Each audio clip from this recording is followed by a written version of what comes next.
name is Roger Richards and welcome to spiritualonline.org. You're about to enjoy a lovely segment of information, wisdom and vibrations, activations that were given to us from a celestial source in the spiritual world. And you're also very welcome to join in on our live sessions. We have several live sessions every week. And apart from the channeled content, we also have fully guided meditations, spiritual development exercises, sharing, discussion, Q&A, and we'll also do some readings on each other as well to help with the guidance during the day. So you can go to my website and book into any of the events there or shoot me a message, but it'd be great to see you. And remember, please like and subscribe. Enjoy the content. Cheers. We are imploring you, my friends, to continue on with this theme of the activation of your energy system using the breath. And before you even consider yourself, consider what the breath is that you are drawing in. On one level, yes, it is the chemical composition of your air, but within air itself, it has emanated from another source, from above. And within air itself, there are rarefied components of light. And within the light itself are the seeds of all regeneration or creation. For all life on your earth emanates initially from the air element. Without the air, in various degrees of composition, life on your planet would not be sustained. So what was it then that enabled life on your planet to begin in the first place? It wasn't a structure of bacteria that grew on your earth out of a random accident,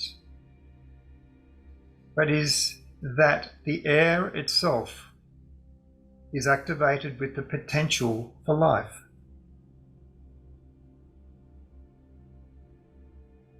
And then when you consider that within air there is aspects of water, water as well is activated with the potential for life.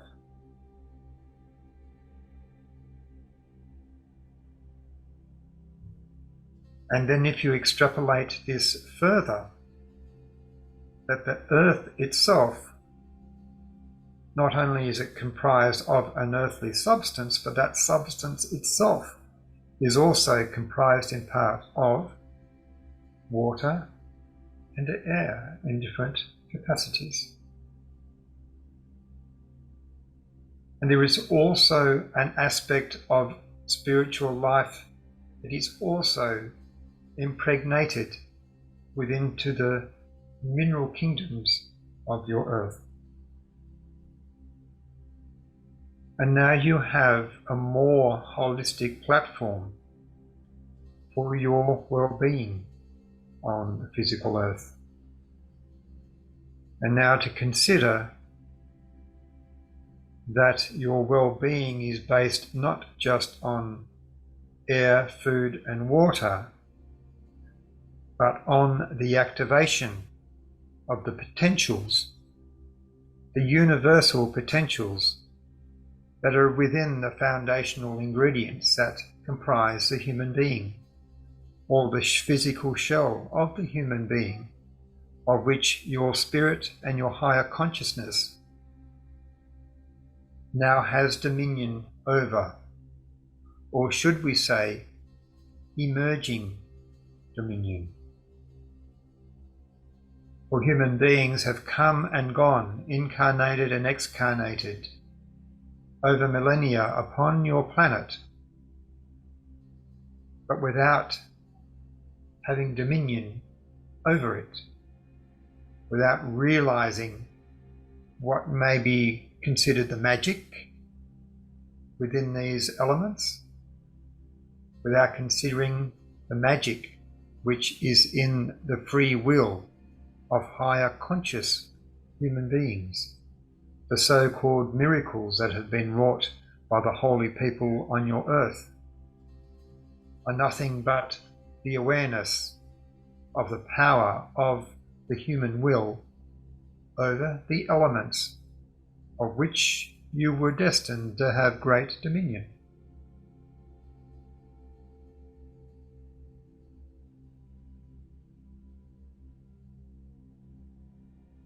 And as you continue to explore through your breath, through your own inner awareness, and through external study, a picture of where humanity may go, evolutionary-wise. And when you look at the potential for human consciousness to expand, not only from spiritual heights from whence you descended, but also into the deep frequencies of your material world, human beings have a very significantly expanded bandwidth of existence and consciousness that other spiritual beings do not have. And so human beings are somewhat the potential envy of many, many other forms of consciousness in the universe.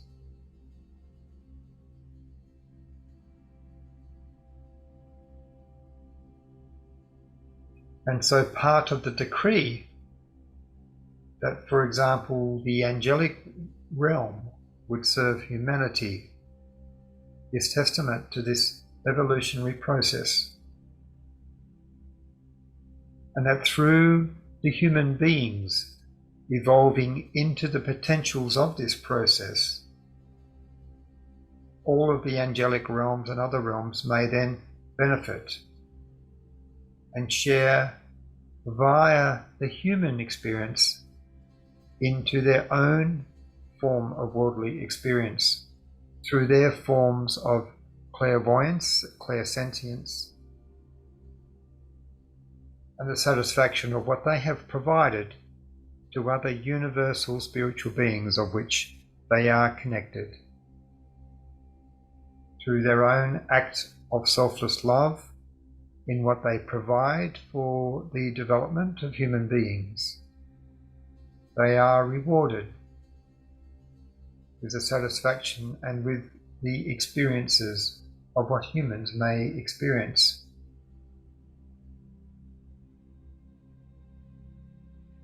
And eventually the realization that whilst humanity and you have your own individual consciousness, is that your consciousness may be expanded and shared with any other conscious being. A conscious being who cannot otherwise travel to the places that you can descend into.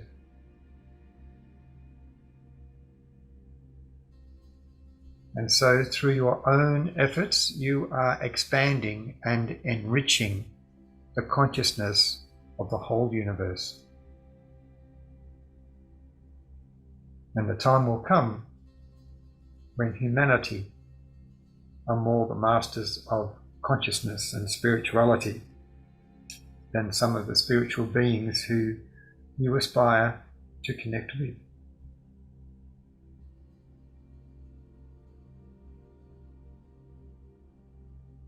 And in closing, human beings are remarkable expressions of the divine and potentially divine love and being. Just on a closing note here, I made the comment to my spiritual friends, and I said after the message they gave us, but the universe isn't all about human beings, is it? And they said, no, it's not.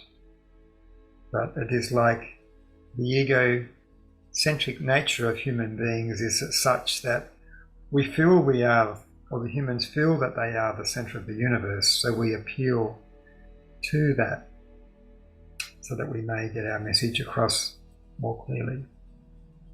But whether humans are egocentric or not does not dilute the significance of the message given.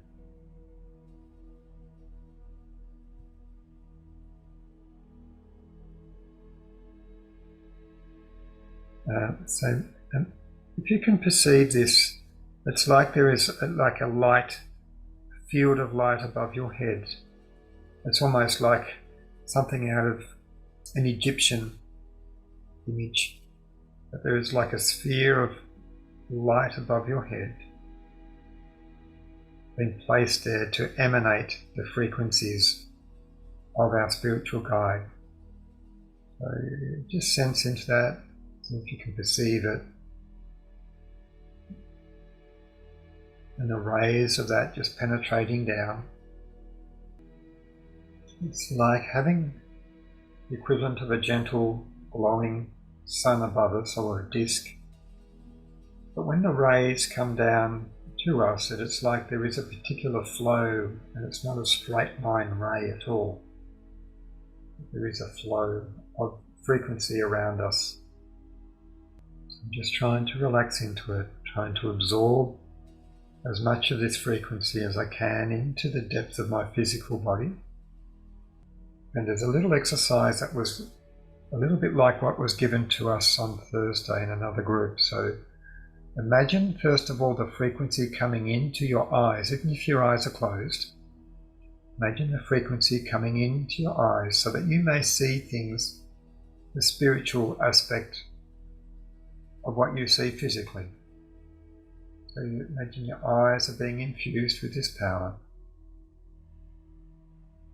And now with your hearing, imagine that you are drawing these frequencies into your ears so that you may hear the truth behind, or the spiritual aspect of what is being said to you. And then just imagine you're drawing the frequencies in through your nose so that you may intuitively awaken to various impulses that are given to us through our sense of smell. And likewise, breathing in through our mouth, our sense of taste. And may our sense of taste be activated, so even that we may have a sense of what foods we need to eat on a taste level. And now just the surface of our skin or our nervous system being activated, that we may feel the spiritual aspect beyond touch. Again, our awareness will be activated. Now there's a picture I've been given here that's representative of, if you think of ourselves as complete beings, we would have many, many layers of complexity on different frequencies spread across a very wide bandwidth.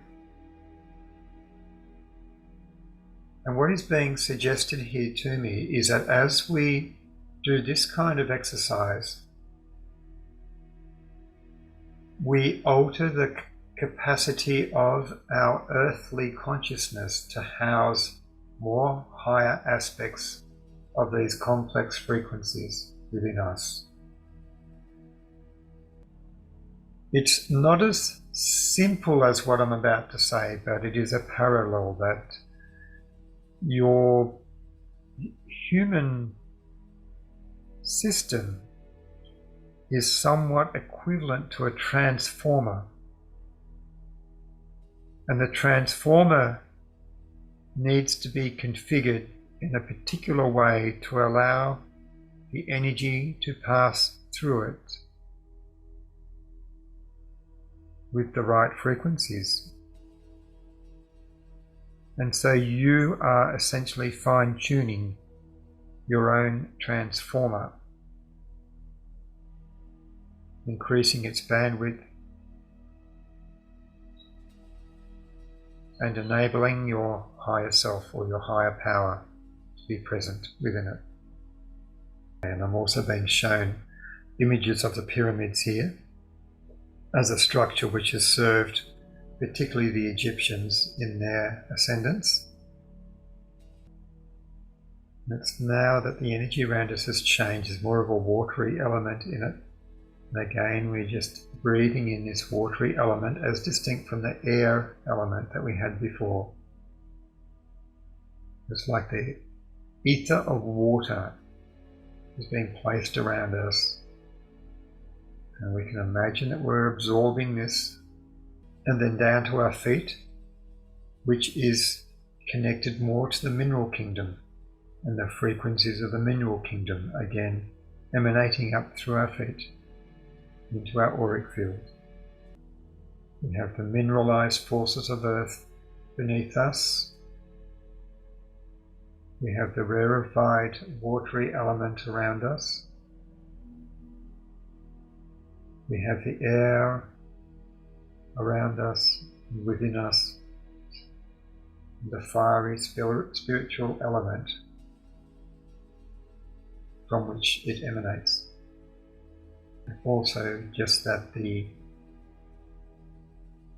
crystal world and the mineral kingdom, the brightness that they reflect physically is also a compression of light that they have received.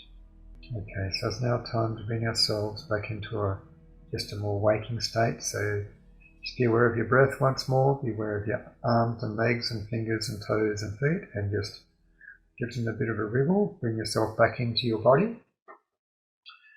And when you are ready, just gently open your eyes and have a sip of water, and welcome back.